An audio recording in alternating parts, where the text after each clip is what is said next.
Story zone, তোমার অনুভূতিদের খুঁজে নাও এখানেই। কিন্তু এরিস তো বেঁচে আছে, তাই না? তপ্ত শ্বাস ফেলল তুষার, শীতল গলায় জানালো, অ্যারিসের হার্ট ট্রান্সপ্লান্ট করা হয়েছে, অর্থাৎ ওর ভেতরে অন্য একজনের হার্ট প্রতিস্থাপন করা হয়েছে। সেদিন ঠিক একই সময়ে আমাদের উপর গ্রেনেড হামলা হয়, যার ফলে আমি নিজেও আহত ছিলাম বেশ কিছুদিন। সেদিন রিয়ানা না থাকলে আমরা হয়তো সেখানেই নিঃশেষ হয়ে যেতাম।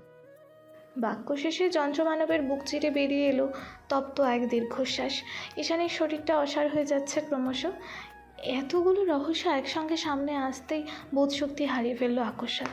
বুকের মাঝে ধিক ধিক করছে ছাই চাপা আঙ্গার। অনাকাঙ্ক্ষিত ব্যথাটা সব অশ্রু হয়ে ধরা দিল রমণীর চোখের পাতায়। তার মানে ঈশানী ঠিক ছিল। এরিস কখনো ইচ্ছাকৃত যোগাযোগ বন্ধ করেনি তার সঙ্গে। মাফিয়া বস মরণাপন্ন ছিল বলেই তাকে এতটা যন্ত্রণা সইতে হয়েছে। কিন্তু ফিরে আসার পরে এরিস কি তা বুঝতে দিয়েছিল? দেয়নি তো। উল্টো অজস্র কথার আঘাতে এফোর ওফর করে দিয়েছিল ওর নাজুক হৃদয়টাকে। এতটা কষ্ট দেওয়ার কি খুব দরকার ছিল? সেদিনের কথা মনে পড়তেই আরও হাজারটা প্রশ্ন মাথা চাড়া দিয়ে উঠল ঈশানীর ভেতর। চোখের কোলে জড়ো হওয়া জলটুকু হাতের পৃষ্ঠে মুছে জড়ানো গলায় বলল, কিন্তু সেদিন বাক্য শেষ হওয়ার আগে আবারও তার মুখের কথা কেড়ে নিল তুষার রাশভারী কণ্ঠে বলল, লিডার যখন পর্যদস্ত হয়ে পড়ে তখন সৈন্যরাও লক্ষ্যভ্রষ্ট হয়ে যায়। আমার আর এরিসের অনুপস্থিতিতে আমাদের শত্রুপক্ষ সুযোগ খুঁজে পায়। একের পর এক শুরু হয় ষড়যন্ত্র। ব্ল্যাক হোলের বেশিরভাগ গার্ডই বিশ্বাসঘাতক হয়ে ওঠে, যার সূত্র ধরে তোমার উপর আক্রমণ চালানোর সুযোগ পেয়েছিল নিকোলাস। ও আসলে ছোটখাটো মাফিয়া সংঘের সাথে জড়িত ছিল, তাই ব্লাড ডায়মন্ড সম্বন্ধে অবগত। তবে এর কার্যক্ষমতা কিছুই জানা নেই ওর। 2 মাসের মাথায় এরিস যখন সুস্থ হলো তখন থেকেই ও পর্যবেক্ষণ করতো তোমাকে। কিন্তু যখন জানতে পারলো ড্যানিয়েল তার গ্রুপ সহ বিডিতে পৌঁছেছে, তাও তোমার খোঁজে, তখন বেশ চিন্তায় পড়ে গেলাম আমরা। পাইথন গ্রুপ কখনো ড্যানিয়েলকে ভয় পায় না, কিন্তু ওর পেছনে একজন গডফাদারের হাত রয়েছে, যাকে আমরা এখনও খুঁজে পাইনি। ইনভেস্টিগেশন করে জানা গিয়েছে সে শুধু এরিসের নয়, তোমারও শত্রু। আমার শত্রু? কোনো মাফিয়া গডফাদার কিভাবে আমার শত্রু হতে পারে? ঈশানীর নীলাভ চোখে বিস্ময় ঢেউ। নমনীয় ভঙ্গিমায় মাথা নাড়ল তুষার, আবারও বলতে আরম্ভ করলো, তখনই অ্যারিস নিজ উদ্যোগে সকল কানেকশন বিচ্ছিন্ন করে দেয় তোমার সঙ্গে, কারণ ড্যানিয়েল ততদিনে হন্যে হয়ে খুঁজে বেড়াচ্ছিল এরিসের প্রেমিকা, অর্থাৎ তোমাকে। তার মানে শেষ সময় সিসিটিভি ফুটেজগুলো এরিস আর দেখতে পায়নি? তুষার এদিক ওদিক মাথা নাড়িয়ে জবাব দিল, না, তবে ব্ল্যাক হোলে ফেরার পরে অ্যারিস তোমার র ফুটেজগুলো অনেক খুঁজেছে, কিন্তু পাওয়া যায়নি। সম্ভবত ওগুলো চুরি হয়ে আমাদের শত্রুপক্ষের হাতে গিয়ে পড়েছে। দীর্ঘশ্বাস ছাড়ল ঈশানী, একটু থেমে পুনরায় জানতে চাইল, তাহলে আপনারা ওই সময় বিডিতে কেন ফিরেছিলেন? তোমার জন্য। অতি সাবলীল কণ্ঠে জবাব দিল তুষার। ঈশানী প্রশ্নবিদ্ধ নয়নে তাকাতেই বলল, সেদিন নিকোলাস তোমার উপর আক্রমণ করায় অস্থির হয়ে উঠেছিল অ্যারিস। যেহেতু ও নিজে থেকে ব্ল্যাক হোলের সঙ্গে সব কানেকশন বিচ্ছিন্ন করে দিয়েছে, তাই ঘটনা জানতে একদিন সময় লেগে গিয়েছিল। ফলস্বরূপ তোমার সুরক্ষায় আহত শরীর নিয়ে ইমার্জেন্সি ফ্লাইটে বাংলাদেশে ব্যাক করে অ্যারিস। যেহেতু ড্যানিয়েল বিডিতে, তার উপর আমি অ্যারিস দুজনই মারাত্মক ইনজিউর্ড, তাই আমাদের প্ল্যান ছিল ভিন্ন। আমরা কৌশলে খেলতে চেয়েছিলাম, কিন্তু মাঝখান থেকে তুমি এসে সব কিছুতে জল ঢেলে দিলে। ঈশানীর মন ঢালা চেহারায় অমানিসার আধার নামালো। মাফিয়াদের জটিল জীবনের রহস্য, এত কৌশলী পরিকল্পনা, সব কিছুই কেমন বিষাদ ঠেকল রমণীর। আর তার জানতে ইচ্ছে করছে না কিছুই, শুধু করুণ গলায় বলল, এরিসের দেয়া কথার আঘাতে আমার হৃদয়টা দ্বিখণ্ডিত হয়ে গিয়েছিল সেদিন। মনে হয়েছিল আমি তখনই মরে যাই, কিন্তু সন্তানের মুখ চেয়ে মরতে পারিনি। অথচ সেই দগদগে আঘাতগুলো আমার স্মৃতিতে আজও অভিশাপের মতোই আটকে আছে, যা আমার প্রতিনিয়ত আতঙ্ক দেয়। ঈশানীর কান্না বিচরিত কণ্ঠে তুষারের থমথমে চেহারায় খুব একটা পরিবর্তন দেখা গেল না। সে রোবটের মতো অনুভূতিহীন গলায় বলল, অ্যারিস চাইলেই সেদিন তোমাকে নীরবে আড়াল করে ফেলতে পারত, কিন্তু ওভাবে প্রসঙ্গ পাল্টে হঠাৎ সিন ক্রিয়েট কেন করলো ঠিক বুঝতে পারছি না। হতে পারে রিয়ানার জন্য। অ্যারিস সম্ভবত রিয়ানাকে ঠিক বিশ্বাস করে উঠতে পারেনি, তাই রিয়ানার সামনে নিজের অনুভূতি লুকাতে তার এহেন নিকৃষ্টতম আচরণ। নীরবে চোখ বেয়ে এক ফোঁটা জল গড়ালো ঈশানীর। এতক্ষণে বোধহয় অযাচিত ওই নামটা মস্তিষ্কে আটকালো তার, যার দরুন প্রশ্ন করলো, রিয়ানাকে? ঈশানীর প্রশ্নে প্রলম্বিত শ্বাস ফেলল তুষার। একটু থেমে কি যেন ভাবলো, অতঃপর গভীর স্বরে উত্তর দিল, এক রহস্যময়ী মানবী, যার উদ্দেশ্য এখনও অজানা সবার। ঈশানী যখন তুষারের ঘর থেকে বেরিয়ে এলো তখন শেষ রাত। করিডোরের আলো নিভিয়ে দেওয়া হয়েছে। সমগ্র পেন্ট হাউস জুড়ে নেমে এসেছে ভয়ালো আধার। আড়ষ্ট নয়নে চারিদিকে একবার চোখ বুলিয়ে তাড়াহুড়ো নিজের ঘরের অভিমুখে পা চালালো ঈশানী। চোখ খিচে কয়েক পদক্ষেপ এগুতে দুটো বলিষ্ঠ হাতের হ্যাঁচকা টানে আচানক পিছিয়ে গেল সে। ঘটনা বুঝে ওঠার আগেই নিজেকে আবিষ্কার করলো অযাচিত এক পুরুষালী চওড়া বুকের মধ্যিখানে। ঈশানী ধরফড়িয়ে উঠে কিছু বলতে যাবে তার আগেই সহনীয় ধাক্কায় রমণীকে দেয়ালের সঙ্গে আছড়ে ফেললো আগন্তুক। হাত দুটো টান মেরে উপরে তুলে দেওয়ালের সঙ্গে চেপে ধরতেই শিউরে উঠল মেয়েটা। অ্যালকোহল মিশ্রিত সুপরিচিত পুরুষালী গন্ধটা না খেয়ে এসে লাগতেই ভিতর ভিতর স্বস্তি পেল খানিক। বলিষ্ঠ হাতের মুঠোয় সরু হাত দুটো আবদ্ধ করেই ধীরে ধীরে ঈশানীর সংস্পর্শে এসে দাঁড়ালো সে, খুব কাছে, যতটা কাছ থেকে রমণীর শ্বাস প্রশ্বাস অনুভব করা যায়। ঘটনার আকস্মিকতায় মেয়েটা অস্থির হয়ে কিছু বলতে যাবে, তন্মধ্যেই ওর পিঠ থেকে চুলের গাছি সরিয়ে আলো বিছালো মসৃণ ত্বকে মোহপৃষ্ঠের ন্যায় নাক ঘষল আগন্তুক। তার তপ্ত নিঃশ্বাসে ঝলসে যাচ্ছে রমণীর পেলব ত্বক। কিয়ৎক্ষণ জমে থেকে অবশেষে আটকে রাখা নিঃশ্বাসটা ধীরে ধীরে ছাড়ল ঈশানী।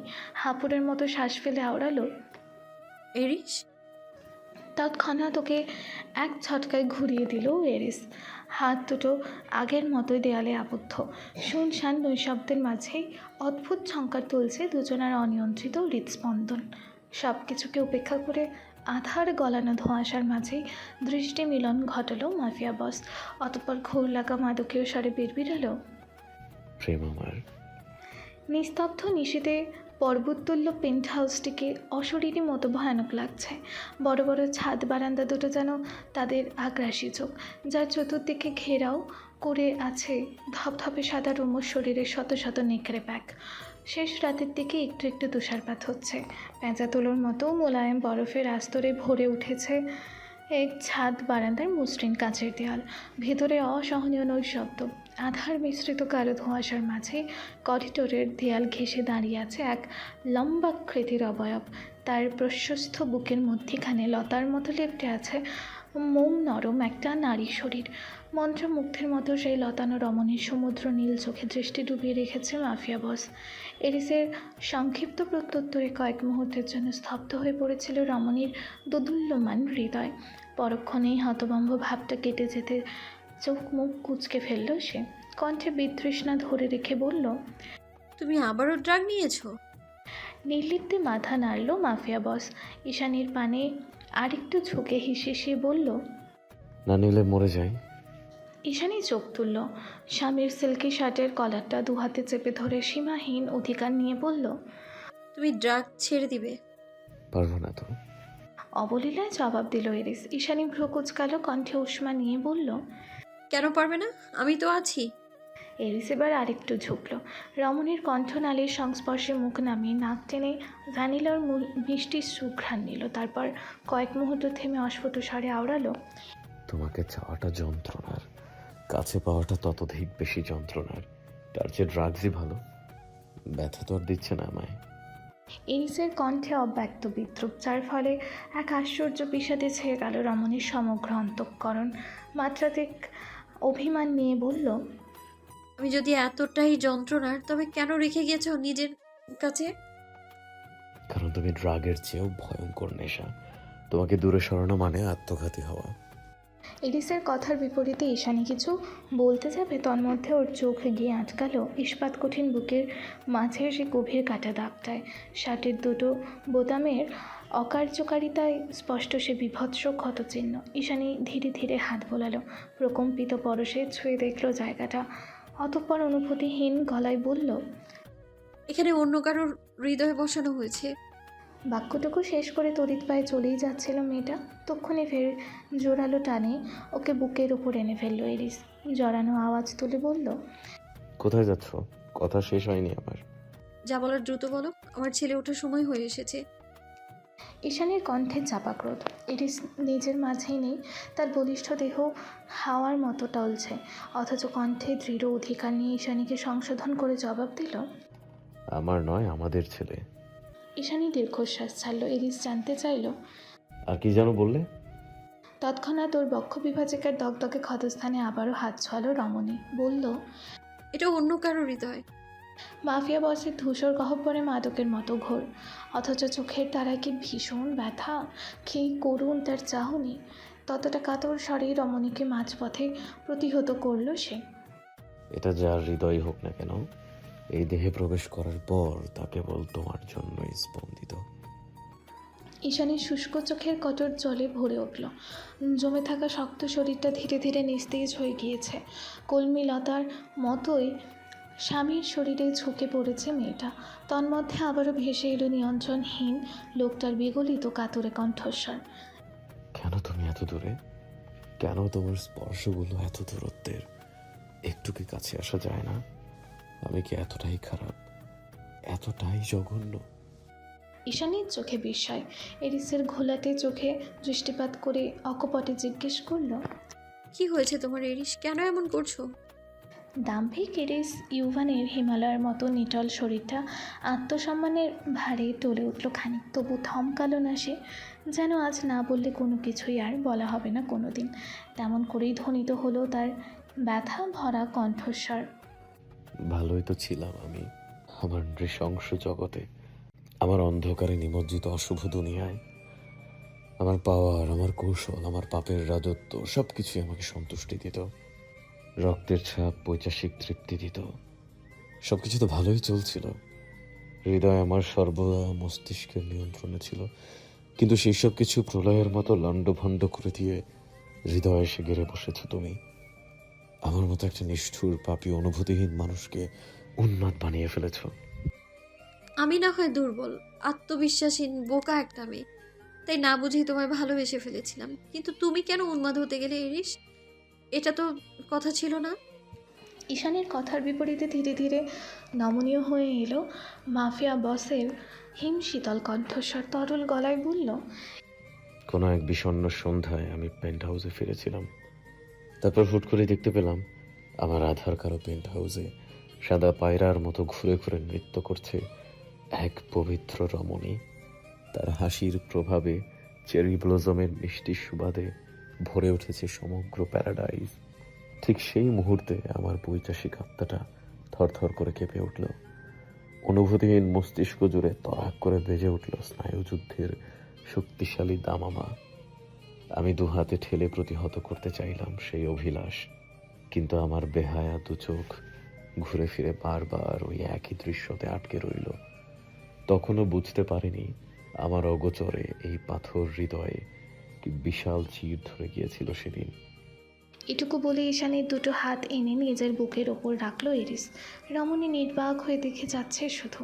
এরিস আবারও বলল, এই রংহীন ধূসর জীবনে রঙিন প্রজাপতির মতো উড়ে এসে ঠাঁই জমালে, আমার করাপাড়া হৃদয়টাকে ভেঙে টুকরো টুকরো করলে, মায়ার জন্মদিনে অনুভূতির জলোচ্ছ্বাস বইয়ে সব কিছু লণ্ডভণ্ড করে দিলে। আর এখন বলছো আমার কি হয়েছে, কেন এমন করছি? আধারের মাঝে ঈশানীর টলটলে পেলব চেহারাখানা অজলা করে ধরল এরিস। মুখটা সামনের দিকে বাড়িয়ে ঈশানীর মুখের ওপর তপ্ত শ্বাস ছেড়ে বলল, কেন এলে তুমি আমার মরীচিকার জীবনে?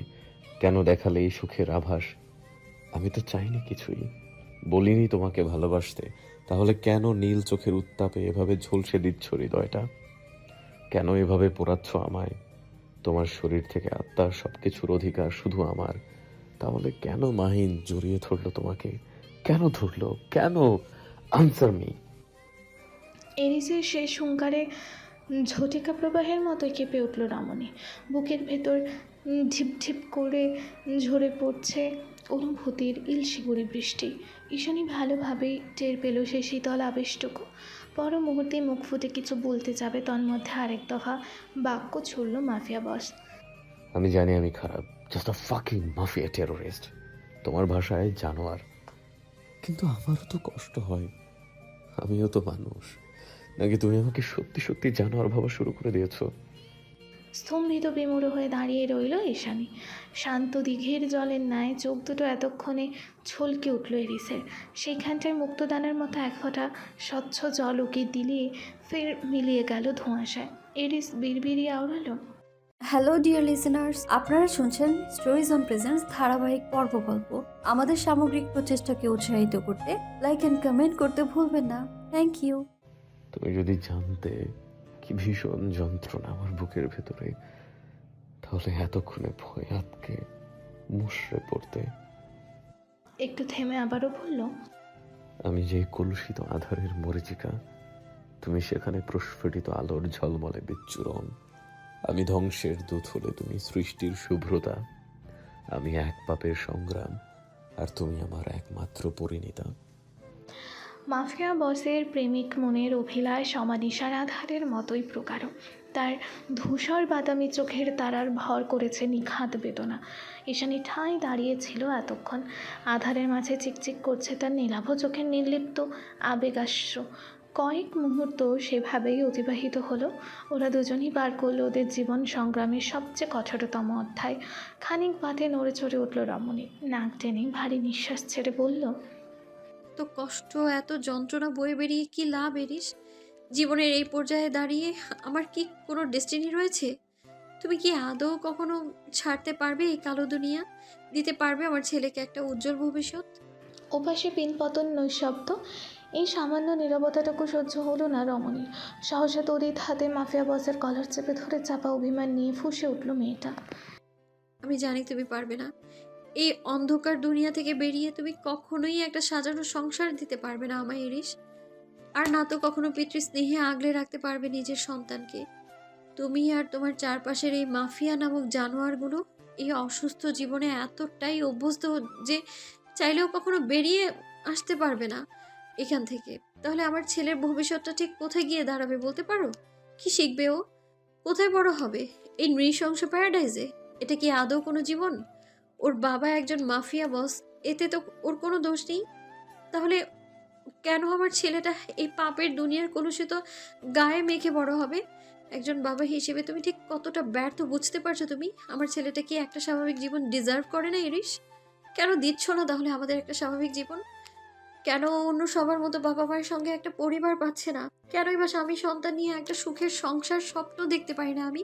বলো এরিস। ঈশানীর কথায় ক্রমশ চোয়ালের পেশি শক্ত হয়ে এলো এরিসের। মেয়েটাকে বোঝানোর প্রয়াসে দুই হাত তার বাঁকানো কোমরটাকে শক্ত করে চেপে ধরলো মাফিয়া বস। অতঃপর ধ্বনিত হলো গম গমে ভারিক্ষী আওয়াজ, listen babe, just listen to me. এক মুহূর্ত থমকালো ঈশানী। ঠিক তখনই এরিস বলে উঠল, আমি যে তোমাকে আর ইয়াশকে আলাদা মেনশনে রাখতে পারি না এমনটা নয়। Actually I am worried about something. কয়েক সেকেন্ড থেমে নিগুড় দৃষ্টে ঈশানীর অভিমানী ছলছলে চেহারাটা পরখ করে আবারও বলল সে, আমি যতটা পাওয়ারফুল, আমার শত্রুরা ঠিক ততটাই ধূর্ত আর কৌশলী। প্রতিনিয়ত তারা আমার দুর্বলতা খুঁজে বেড়ায়। আই থিঙ্ক তারা ইতিমধ্যে এটাও জেনে গেছে যে I have a new born baby. যেখানে পেন্ট হাউস সুরক্ষিত নয়, ব্ল্যাক হোল সুরক্ষিত নয়, সেখানে আমি তোমাকে আর ইয়াশকে কিভাবে একটা ম্যানশনে রাখবো বলো? পেন্ট হাউস সুরক্ষিত নয় মানে? ভ্রুকুটি করে কথাটা বলেই প্রশ্নবিদ্ধ নয়নে তাকালো ঈশানী। এরিস দীর্ঘশ্বাস ছাড়ল। জিভের ডগায় ঠোঁট ভিজে প্রথমে শ্রান্ত কণ্ঠে আওড়ালো, ফ্লোরা। পরক্ষণে কি ভেবে যেন বাক্য সম্পন্ন করলো না আর। প্রসঙ্গ পাল্টে চোয়ালের পেশি শক্ত করে তপ্তস্বরে জবাব দিল, তুমি খুব ভালো করেই জানো এরিস কাউকে কৈফিয়ত দেয় না।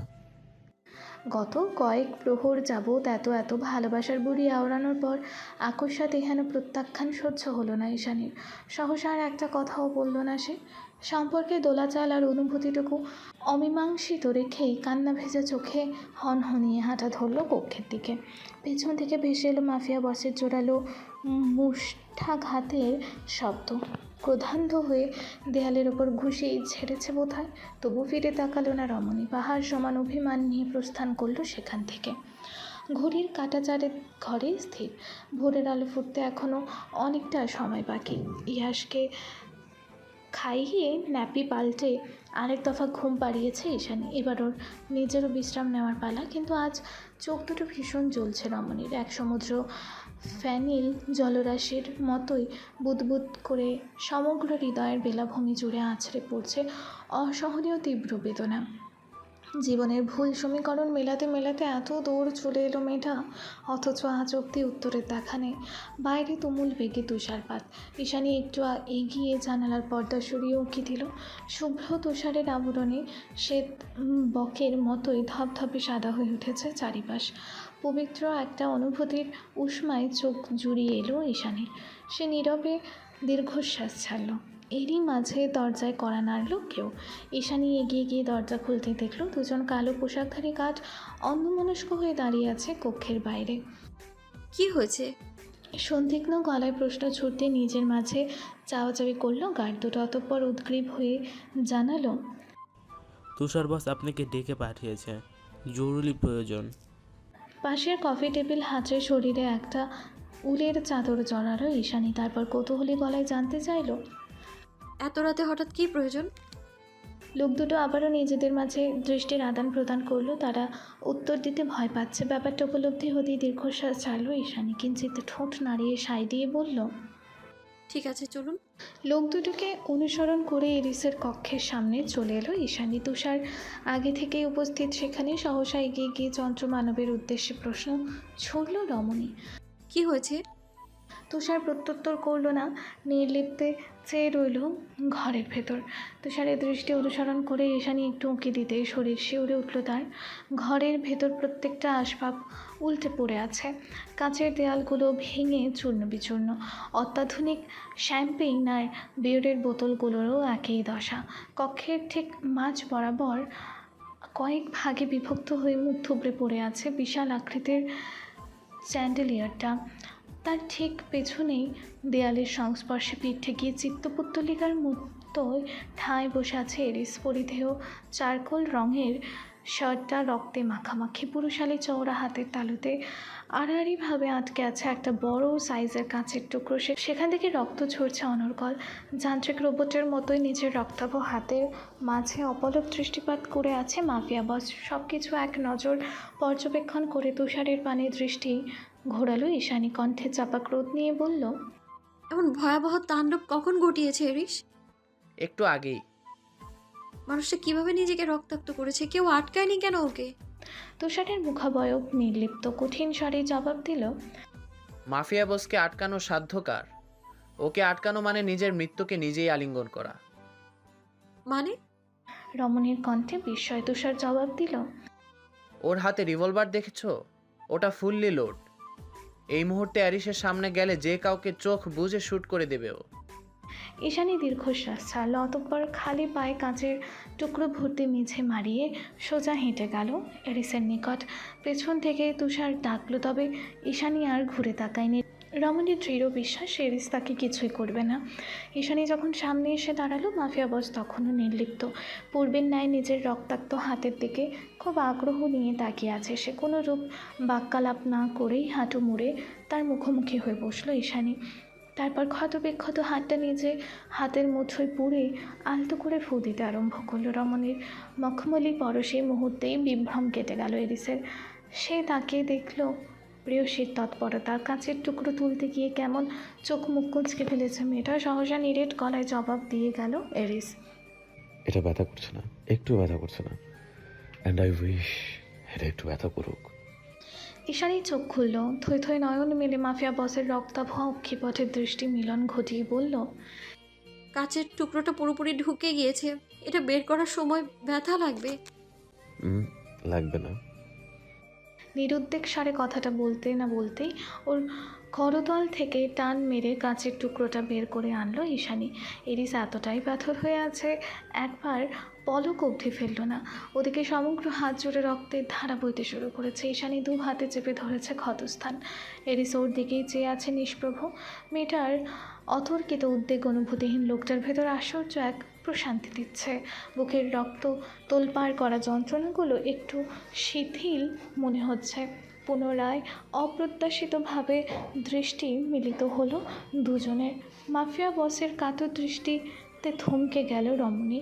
হাতটা সাদা গজে মোড়াতে মোড়াতে মায়া ভরা কণ্ঠে শুধালো। ব্যথা করছে খুব, তাই না? এরিস না সূচক মাথা নাড়ল। অভিব্যক্তি জুড়ে মেঘের মতো আধার নামল তার। মরা বিকেলের নিভে আসা রোদের মতোই বালক সুলভ অভিমান নিয়ে বলল, এর চেয়ে 1000 গুণ বেশি ব্যথা করেছিল যখন মাহিন বলেছে তুমি আমাকে ভয় পাও, আর ভয় পাও বলেই আমার সঙ্গে আছো। বলো এটা সত্যি নয়? এরিসের হাতটা ছেড়ে এতক্ষণে আরেকটু সন্নিকটে এগোলো রমণী। জীবনে প্রথম কোনো প্রকার দ্বিধাদ্বন্দ্ব ছাড়াই অপার লালিত্যে ভরা সৌম্য চেহারাখানে দুহাতে অচলা করে ধরল সে। চিবুকের তিলক থেকে শুরু করে আইভ্রু পিয়ার্স সবখানে আদরে পরশ বুলিয়ে তরল গলায় আওড়ালো, ভয় পাওয়ার প্রশ্নই ওঠে না। আমি তোমায় ভালোবাসি এরিস। সব কিছু জেনে শুনে পৃথিবীতে যদি একমাত্র কেউ তোমাকে ভালোবাসার দুঃসাহস দেখাতে পারে তবে সেটা আমি। আমি যে তোমার একমাত্র পরিণীতা। ভালো না বেশে কোথায় যাব বলো? বাক্য শেষ হতে না হতে অতর্কিত আক্রমণে রমণীর ওষ্ঠপুটের বিভাজিকায় হামলে পড়ল এরিস। মাত্রাধিক আলিঙ্গনে এক নিমেষে ধরাশায়ী করে ফেলল মেয়েটাকে। ঈশানী এক মুহূর্তের জন্য ওকে ছাড়াতে সক্ষম হলে নাজেহাল কণ্ঠে ডেকে উঠল, রিস। Say it again. সংক্ষিপ্ত জবাবে আরও খানিকটা আবেগ ঢালল মাফিয়া বস। অতঃপর ঈশানী সমেত পড়ে গেল কাঁচ ভর্তি মেঝেতে। ইরিস দিশেহারা উন্মাদ, তার স্পর্শগুলো দানবের মতোই বন্য, তার ওষ্ঠাধারের উন্মত্ত বিচরণে নাস্তানুবোধ রমণী একটুখানি ছাড়া পেতে সতর্ক গলায় ফের বলে উঠল, তোমার পিঠে কাঁচ বিঁধে যাবে। রমণীর ওপর আর এক দফা শতপ্রণোদিত আক্রমণ চালাতেই অস্থির স্বরে প্রত্যুত্তর করল মাফিয়া বস। আলো ঝলমলে মনোরম সকাল। কাঁচের দেয়াল গলে সূর্যরশ্মির মোলায়েম উষ্ণতাটুকু সুরসুরে খাচ্ছে পায়ের কাছে। বাইরে শনশন হিমেল হাওয়া সারা রাত ধরে নিপতিত স্তূপাকৃতির বরফের আস্তরণ গলে গিয়ে মিঠে মিঠে রোদ চকচক করছে চারিপাশে। সকাল সকাল এরিসের অফিস কক্ষ থেকে তলব করা হয়েছে তুষারকে, তাই ঘুম ভেঙেই তড়িঘড়ি করে সেখানে এসেছে তুষার। সুটবুট পরিহিত যান্ত্রিক রোবটের মতোই হাতে একটা আইপ্যাড নিয়ে দাঁড়িয়ে আছে মাফিয়া বসের সামনে। ওদিকে লেদারে মোড়ানো নান্দনিক চেয়ারে বসে এক মনে পা দোলাচ্ছে এরিস। দীর্ঘক্ষণ যাবৎ এরিসের এহানো নির্লিপ্ততা তুষারকে একটু ভাবালো। সহসা প্রশ্ন ছুড়ল, আমরা কি কোনো মিশনে যাচ্ছি? বিথুক। তাহলে এতক্ষণে কানের ইয়ারবাডস খুলে টেবিলের ওপর রাখলো এরিস। অতঃপর তুষারের পানে দৃষ্টি স্থির রেখে শান্ত নিটল গলায় জানালো, আমি বিয়ে করব। চোখ কপালে উঠে গেল তুষারের। এতক্ষণের শান্ত থমথমে মসৃণ কপালে জড়ো হলো চিন্তার বলিরেখা। কাল রাতেও তো মেঝেতে গড়াগড়ি করে ঈশানীর সঙ্গে অমন, তাহলে আজ হঠাৎ কী হলোটা কি? কৌতূহল যেন আকাশ হলো যন্ত্রমানবের। কলের পুতুলের মতো নির্লিপ্ত মুখে শুধালো, আবার বিয়ে করবেন? কিন্তু কাকে? এরিস অবিশ্বাস্য নয়নে তাকালো এক পল, পর মুহূর্তে শক্ত মুখে জবাব দিল, আমার বাচ্চার মাকে। তুষার যেন হাঁপ ছেড়ে বাঁচল এতক্ষণে। ভাবনার ফুরসত না দিয়ে এরিস আবারও বলল, ফুল আলো সুগন্ধি কোনো কিছুর যাতে কমতি না থাকে। I want a grand wedding. হ্যাঁ সূচক মাথা নাড়িয়ে তৎক্ষণাৎ সায় জানালো তুষার। ঠিক আছে। একটা নয়, দুটো বিয়ে হবে। কপাল গোছালো তুষার, ভ্রুকুটি করে শুধালো, দুটো? কিন্তু আরেকটা কার? কোনো রূপ কপটতা অবলম্বন করলো না মাফিয়া বস। স্পষ্ট গলায় জানালো, তোমার আর ফ্লোরার। আমি বিয়ে করব? ফ্লোরাকে? ঘটনার আকস্মিকতায় ঠিকঠাক প্রত্যুত্তর খুঁজে পেল না তুষার, তাই তার কথাগুলো প্রশ্নের মতো শোনালো। এতক্ষণে চেয়ার ছেড়ে উঠে এলো এরিস। তুষারের মুখোমুখি দাঁড়াতে জলে বেশি কঠিন হয়ে এলো তার। রক্ত জমাট মুখে জবাব দিল, হ্যাঁ তুমি ভুলে যাও না, তুমি এখনো আমার কাছে জিম্মি। তোমার সঙ্গে বোঝাপড়াটা রয়ে গেছে তুষার জাওয়াত, তাই সিদ্ধান্ত বদলানোর চেষ্টা করো না। এক নিঃশ্বাসে কথাগুলো শেষ করে দাম্ভিক পদক্ষেপে অফিস কক্ষ থেকে প্রস্থান করলো এরিস। ওদিকে এরিস চলে যেতেই টায়ের নট ঢিলে করতে করতে মেজাজ হারিয়ে এরিসকে দুটো অশ্রাব্য গালি দিল তুষার। তাতে দাঁত পিষে বলল, ফাকিং ব্লাডি মনস্টার। ভাঙবে তবু মচকাবে না। সারাদিন আর পেন্ট হাউসে ছিল না তুষার। সন্ধ্যা রাতের দিকে ফিরে নিজের ঘরে পা রাখতেই দেখা পেল ফ্লোরার। মেয়েটা এক মনে বসে জামা কাপড় গোছাচ্ছিল। হঠাৎ ঘরের ভেতর তুষারের উপস্থিতি টের পেতে সুরসুর করে নীরবে বেরিয়ে যাচ্ছিল রমণী, কিন্তু যাওয়ার আগেই খপ করে ওর হাতটা টেনে ধরল তুষার। ঘাড় ফিরিয়ে পেছনে তাকিয়ে ভ্রুকুচকে শুধালো, হ্যালো ডিয়ার লিসেনার্স, আপনারা শুনছেন স্টোরিজ অন প্রেজেন্স ধারাবাহিক পর্ব গল্প। আমাদের সামগ্রিক প্রচেষ্টাকে উৎসাহিত করতে লাইক অ্যান্ড কমেন্ট করতে ভুলবেন না। Thank you.